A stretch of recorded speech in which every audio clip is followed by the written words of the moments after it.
Programa de hoy a dos especialistas venidos de Colombia que además han tenido la amabilidad de traernos un libro en economías criminales, enfoques multidimensionales, un civil y un general retirado de la policía colombiana que han estado estudiando los fenómenos de las economías criminales y su penetración en el Estado y la sociedad desde hace años, Mávila. Así es, están con nosotros entonces luego para comentar estos trabajos sobre economías criminales que se van a presentar a los diversos entes del Estado, a la sociedad civil y al sector privado también. En cabina, Víctor Hugo Guerra, colombiano, y también nos acompaña el señor Juan Buitrago, colombiano también, brigadier general de la Reserva Activa de la Policía Nacional de Colombia. Pero además ambos tienen amplia experiencia en temas de negocios internacionales, pero sobre todo de la prevención del comercio ilícito y el crimen transnacional. Han venido a presentar el resultado de este estudio que se ha llevado a cabo en colaboración con la Universidad de la Paz de Naciones Unidas y la Fundación Konrad Adenauer. Bienvenidos y muchísimas gracias por acompañarnos. Muchísimas gracias. Si quieren, comienzo yo saludando a su audiencia, agradeciendo el espacio que nos brindan, agradeciendo a la Oficina de Perú de la Fundación Konrad Adenauer y obviamente a la Universidad de las Naciones Unidas para la Paz. Muchísimas gracias por tenernos acá. Señor Víctor Hugo Guerra, usted es el editor de este libro que realmente valdría mucho la pena que se difunda en el Perú. Pero yo quisiera que nos desarrolle un tema específico que usted aborda, es la responsabilidad tanto del Estado como del sector privado, es decir, las empresas y de la sociedad en su conjunto para hacer frente a las economías criminales. ¿Cómo es que las empresas privadas deben participar en esta lucha? Muchas gracias, Fernando. Ciertamente es una triada que está conformada por la fuerza pública, por el sector público, por el sector privado, del cual yo hago parte, por el llamado sector real y por la sociedad. En el caso específico del sector privado y de las empresas privadas, tienen la información, tienen el recurso para cooperar con la fuerza pública. Tienen la posibilidad de participar en la educación de la sociedad civil y tienen además, desde el Pacto Global de Naciones Unidas, hacen parte precisamente de todo ese esquema de responsabilidad en materia de prevención y combate de la economía criminal. De acuerdo. Sí,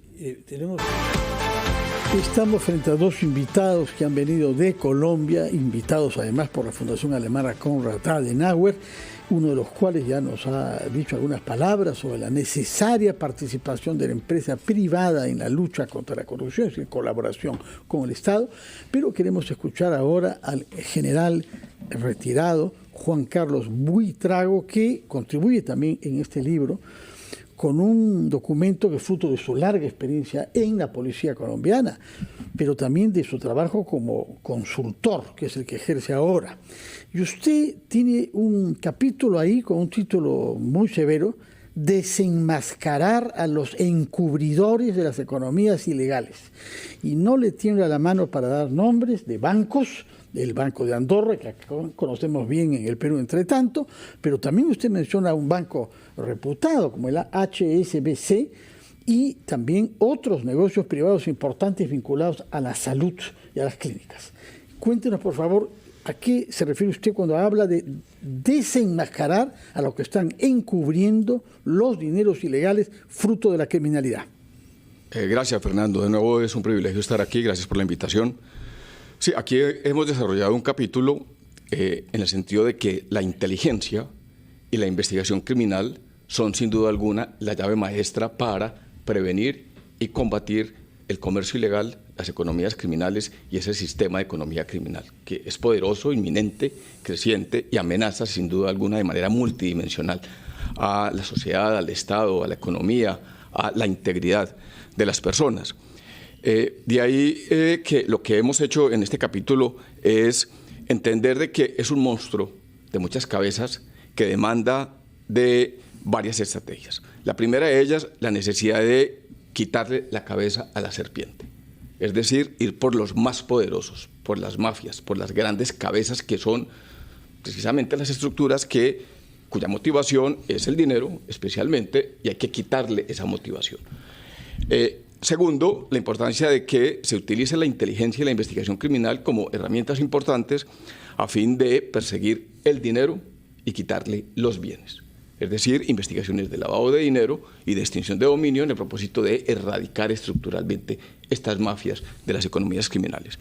Y finalmente, la necesidad de entender de que estas mafias se mueven porque hay unos incentivos, hay una motivación resultado de la misma fragilidad del Estado, de la misma fragilidad institucional.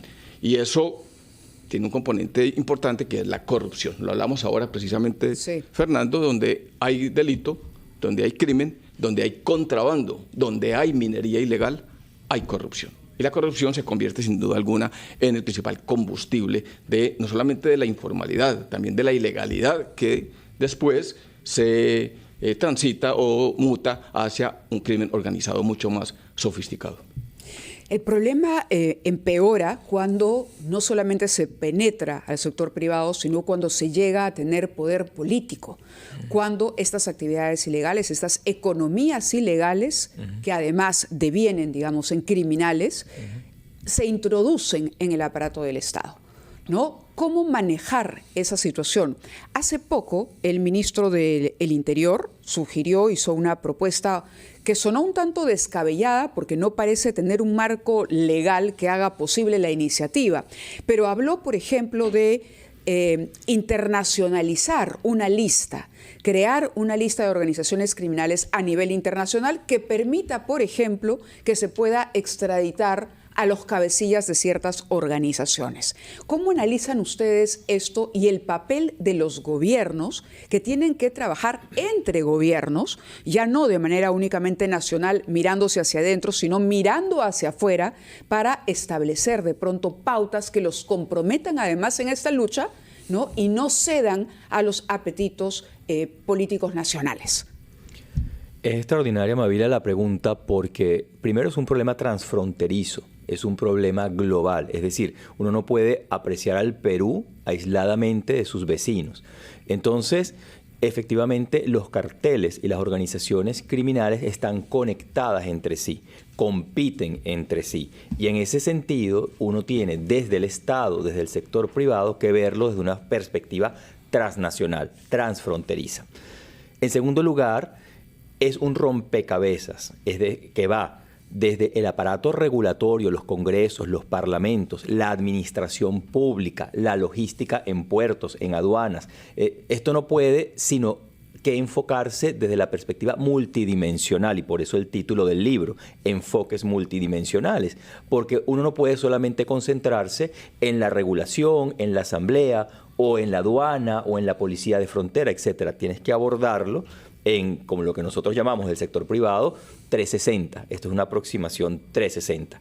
Y no puedes descuidar un pedacito del rompecabezas porque no tienes la foto completa. Sí, general, usted nos ha dicho, y en su artículo lo hace, que la clave de la solución, y eso es lo que queremos naturalmente aprender de ustedes, como se han ahorita veía, es la inteligencia y la investigación criminal. ¿Qué instrumentos tenemos para que la inteligencia del Estado vaya más rápido que las argucias y la tecnología que los criminales también utilizan? Sí, la inteligencia demanda primero de la formación de profesionales, de expertos, no solamente en análisis estratégico para comprender el fenómeno, por ejemplo, el fenómeno de la minería ilegal aquí en Perú demanda de una aproximación estratégica, de una comprensión estructural de la problemática, en el propósito de definir las mejores estrategias del Estado y de la sociedad en su conjunto para intervenirla de manera racional, inteligente, efectiva y estructural. Y aquí la inteligencia hace un aporte fundamental, tanto la inteligencia estratégica como la inteligencia operativa, porque aquí hay una combinación de conocimiento, pero también de información que se recolecta desde el terreno. Es decir, es importante conocer toda la cadena y los eslabones, el modus operandi, los actores, todo el sistema alrededor de un fenómeno como las economías criminales o la minería ilegal, en el propósito de que los gobernantes, los decisores, los empresarios tengan conocimiento basado en evidencia, producto de un trabajo de inteligencia sistemático, de un trabajo de inteligencia muy profesional, interdisciplinario, que permita una aproximación clara y una comprensión clara del problema. Pero además los operadores de inteligencia, los organismos de seguridad del Estado requieren recursos, requieren herramientas, tanto jurídicas como materiales y físicas, de tal manera de que puedan estar en el terreno, obtener información privilegiada y aportarle a los decisores información en tiempo real en el propósito de evitar, de prevenir, de anticiparse a situaciones, por ejemplo, como las que se han registrado y estamos viviendo ahora aquí en Perú. Ese trabajo de campo demanda de muchos esfuerzos, de unos procesos muy complejos que requieren preparación, mucha cautela, estricto respeto por los derechos fundamentales, pero también un ejercicio especializado de recolección de información. Y finalmente, la inteligencia es un trabajo que surge de la cooperación, no solamente de la empresa privada, que invierte bastante en inteligencia, sino también de los organismos multilaterales, de las agencias de otros estados que tienen suficiente información sobre estas mafias detrás de problemáticas como estas, pero quizá más trascendental aún, a nivel nacional, la integración de los recursos, de la capacidad y de las unidades, de los procesos responsables de abordar este tipo de problemáticas. Hay que pasar de la coordinación a la integración de esfuerzos para abordar problemas de esta categoría.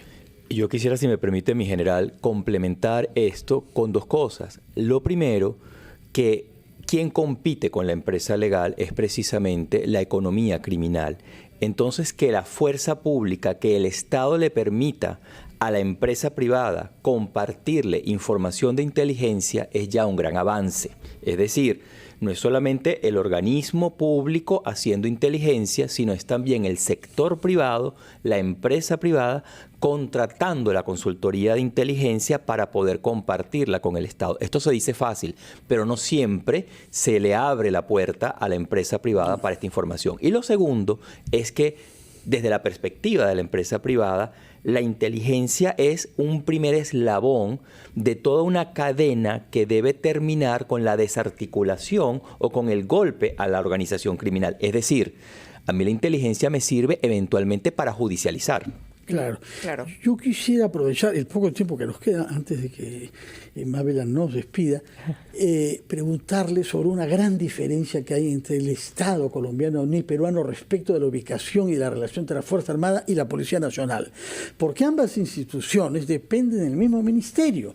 No es como acá, que la Fuerza Armada depende del Ministerio de Defensa, mientras que la Policía Nacional depende del Ministerio del Interior. Ahí están unidas Policía y Fuerza Armada en un único Ministerio de Defensa.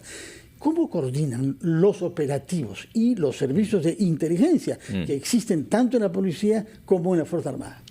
Sí, no, Colombia es un caso muy particular, pero tenemos países vecinos que están afrontando periodos y épocas muy similares a las que vivió Colombia de grave violencia y de criminalidad, tanto en Centroamérica como en Latinoamérica. Lo estamos viviendo pues, en Ecuador muy claramente. Y esto fue resultado de que las grandes amenazas que emergieron en Colombia desde los años 60, 70 y 80, desde la época marimbera, el surgimiento de la cocaína, de los grandes carteles del narcotráfico, de los grupos terroristas, los grupos guerrilleros, las bandas criminales, declararon prácticamente una guerra frontal contra toda la institucionalidad y contra la misma sociedad. Y eso hizo de que todas las instituciones del Estado, organismos de inteligencia, organismos de seguridad, Policía Nacional y fuerzas militares tuvieran que movilizar esfuerzos en la misma dirección para responder y enfrentar a estas amenazas.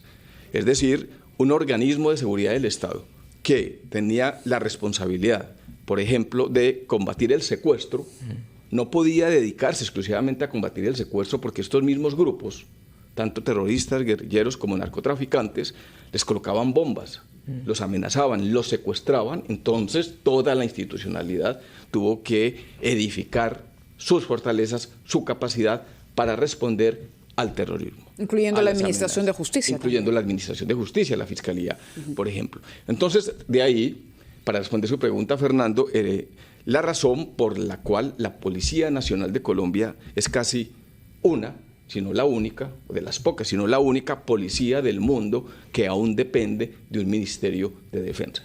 Y esto es lo que ha facilitado la integración de esfuerzos, la coordinación. Nosotros nos tratamos como hermanos dentro del Ministerio de Defensa.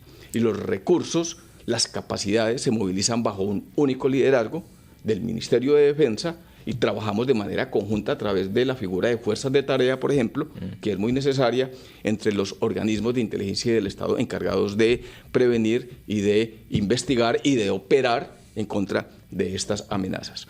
Se han hecho intentos en el propósito de trasladar a la Policía Nacional hacia otro ministerio, un Ministerio de Seguridad o el Ministerio del Interior, pero el mismo gobierno actual se ha dado cuenta de que es necesario, mientras subsistan estas graves amenazas, mantener a la Policía Nacional dentro del Ministerio de Defensa, sin que esto signifique que no tenga un componente operativo, represivo y, entre comillas, castrense o militar fuerte, sino también cumpliendo su labor preventiva, educativa y social como le corresponde. Claro, interesante por cuanto comentábamos al inicio del programa lo que ha ocurrido en Patás, por ejemplo, donde hay una declaratoria de emergencia que supone el esfuerzo conjunto de policía y Fuerza Armada, pero donde a pesar de ello parece no se ha cumplido el objetivo de una coordinación o no ha sido posible todavía encontrar puntos en común y una colaboración que permita, ¿no?, una lucha frontal, pero sobre todo eficiente contra las actividades ilegales que financian estos grupos violentos. Palabras finales, por favor. Y precisamente ese es uno de los retos desde el sector privado, que haya esa colaboración multisectorial que no está exenta, a pesar de pertenecer a un mismo ministerio, no está exenta de los egos de cada una de esas fuerzas. Entonces, desde el sector privado muchas veces nos encontramos con ese reto de asegurar que no importa quién dé la noticia primero, lo importante es dar el golpe, ¿no? Muy bien, muchas gracias por estar acá y ojalá que la coordinación, gracias a la Fundación Adenauer en este caso, entre autoridades peruanas, civiles y estatales, funcione bien para tomar ejemplo de las cosas que han venido sufriendo ustedes desde hace bastantes décadas. La verdad, estamos enfrentando una crisis difícil en el Perú y necesitamos de todos nuestros amigos para mirar las cosas con más lucidez que las que a veces tenemos en el Perú. Muchas gracias por su presencia y buena estadía en Lima. A ustedes muchas gracias por la invitación. Gracias, muy buenos días. Son ya las 8:34, momento de ir a una pausa, pero retomamos